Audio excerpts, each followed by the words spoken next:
Hi there folks, welcome back to my channel, and for this video I'm going to be doing another book review, and the book that I'm going to be looking at is The Alchemist by Paulo Coelho. I do hope I'm pronouncing his surname right there. So kind of iconic writer, it's an iconic novel, and I have to admit this is actually the first time I've actually ever read any of Paulo Coelho's novels, and I have to admit I actually really enjoyed it. It's not that big a novel. It's kind of a bit of a slow burn, but it's still a really enjoyable read. And yeah, so I'm going to be doing a wee review on this. And before I get into the main body of the video, as always, if you enjoy my channel, if you enjoy my videos, please click on the subscriber button. Please click on that notification bell. Leave some likes, leave some comments. I do love hearing from you all. It does help the channel to grow, and I hope you all enjoy this one. So, as I was saying in the intro, The Alchemist is quite a slow burn novel. There's no kind of big set pieces. There's not a lot of action. It's kind of just one of those kind of like really nice, slow, gentle reads that you just sit down and you get immersed in. And as the title suggests, with it being called The Alchemist, the whole idea of alchemy as a kind of major theme in the book. And for those who don't know, alchemy is kind of, it was a kind of medieval thing. I think there's still some people out there who call themselves alchemists. And the whole premise of it was really to kind of take like base metals and refine them into higher metals. So kind of like taking lead and turning it into gold, creating the philosopher's stone and using that to make the elixir of life. And yeah, so for all those Harry Potter fans, with the references to it's Nicholas Flamel in the first book, is it in Britain, Philosopher's Stone, and I think it's America, it's a Sorcerer's Stone in America. Essentially, that's what J.K. Rowling was referencing. She was referencing the whole kind of medieval kind of interest in alchemy. And another aspect of alchemy was essentially it's kind of discovering kind of knowledge that might have been lost, people might not know of. Uncovering mysteries and understanding them at a greater depth. So that, as I was saying, that is a major theme of the book, and it does seem to be kind of focused more on the uncovering of mysteries and knowledge aspects of alchemy rather than the whole kind of creation of gold and the philosopher's stone. And this can be clearly seen with the main character, who is called Santiago. And I think throughout the book, you're only told his name once, and it's right at the start of the book. For the rest of the book, he's just referred to as the boy. So essentially the whole story kind of focuses around his journey from Andalusia in southern Spain over into North Africa and to the Egyptian pyramids. And so it kind of focuses on his journey and him kind of going on this journey to discover what he's been told he's going to discover this kind of treasure. So obviously, as most people would think, when they hear treasure, they think, oh, it's going to be jewels, it's going to be riches, it's going to be piles of gold, yeah. And you're going to come back and you're going to be the wealthiest person there. But as you're kind of reading the book and you're kind of following his journey, you're realising that the treasure is not necessarily of the material kind. And throughout the book itself, it's kind of quite allegorical. It's kind of quite symbolic, and And I think that kind of is reflected in the fact that throughout the book there's only 3 characters who you're told the actual names for. Also, there's Santiago, who for most of the book is referred to as the boy. There's Malekith, who the boy is told is the king of Salem. It's a biblical character. I have to admit, I wasn't too sure what the actual kind of symbolic nature of having Malekith in the book was. So if anybody knows anything kind of about that side of it, please let me know, as all I know is that he was featured in the Bible at some point. I'm guessing Old Testament. I'm kind of a bit hazy when it comes to that side of things. So you've got Santiago, you've got Malekith, and the third character whose name was Fatima, who was essentially the woman that Santiago falls in love with. As all the other characters are just referred to as there's the Englishman, there's the Alchemist, there's the Gypsy, there's the crystal merchant, and it's like with all these kind of titles that he's kind of given all our characters, it's almost like something from a tarot card or a kind of tarot deck. It just kind of has that kind of mysterious, kind of otherworldly, kind of not quite of this plane kind of feel.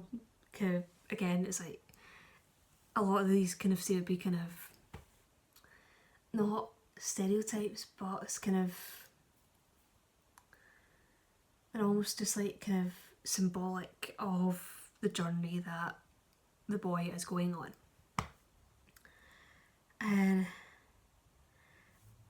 And it's like about halfway through the book, where after the boy has met the character of the Englishman, he does kind of have a kind of some sort of kind of juxtaposition between the Englishman and the boy. The boy just seems to have this kind of natural knack and flair for understanding what's going on around him, for reading the omens, for reading the signs, and essentially for following his heart. And as you kind of learn throughout the book, that's an important part for what Santiago has been sent out to learn, while the Englishman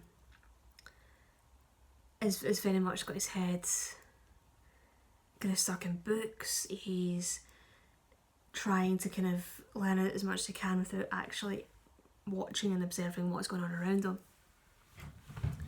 And the way I was seeing it was, with the boy, he was kind of, you're always kind of given the impression that he was on the right track, that he was trying to find his destiny by following his heart, for listening to what felt right for him, what the universe was conspiring to happen for him, and following the omens that were being sent to him, while the Englishman was essentially following what everyone else was expecting, what everyone else was telling him that should be happening, and he was following kind of what everyone else essentially was telling him to expect, rather than doing what the boy was doing. And that's very much was kind of showing kind of, or kind of highlighting kind of the differences on kind of on how to go about the journey in life, or how not to go about the journey in life. It's kind of quite an interesting take on it, I think. And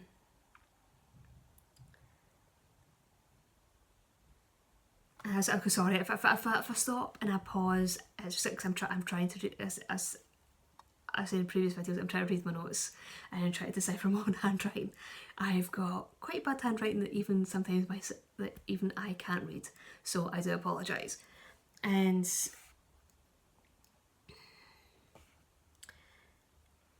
so it's like a lot of it with kind of the whole talk about the universe conspiring to help you, or it can help the characters achieve what they were supposed to achieve.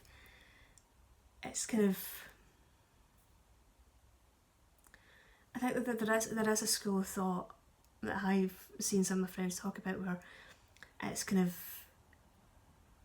if you put out the universe of what you really want to achieve, if you have your heart set and you're on a certain thing, and you're determined that's going to happen, that the universe is going to conspire for it to happen and send opportunities your way.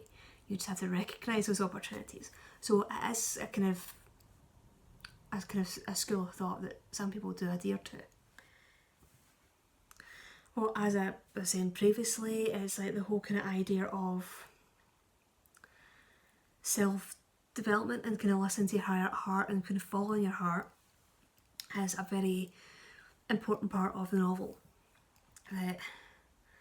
It's kind of always kind of highlighted or discussed within the story that those who don't follow their dreams, who don't kind of listen to the omens that are sent their way to help them fulfill their destinies, kind of don't go on that journey of self-discovery. They don't develop themselves, and they just remain stuck in a rut. They just, yeah. And it's very much kind of a comment on kind of possibly kind of what life is like now, that a lot of people kind of feel stuck, they feel trapped, and they don't know how to kind of get out that rut. So it's kind of quite a good book from that respect. And the book does end with the whole idea of the treasure, kind of a bit of a slight twist with the treasure, that essentially it's kind of, you may think that your destiny or the kind of treasure, whether it be kind of physical, spiritual, metaphysical, whatever, is one thing, but it could end up being something completely different, and you could end up finding it somewhere where you least expect to find it. And sometimes that you may go off and think that you're going to fulfill your destiny hundreds of miles away from where you started, but end up, when you come back, that's when you realise that, yeah, what you were looking for all the time was right underneath your nose. So that's kind of my review of The Alchemist by Paulo Coelho. I will be going out and purposely get myself more copies of his other books. I actually really enjoyed reading The Alchemist. It's kind of it was just a good read. It was almost like kind of that allegorical kind of parable kind of story that kind of teaches a hell of a lot, but is on the surface is very simple with a lot of meaning underneath.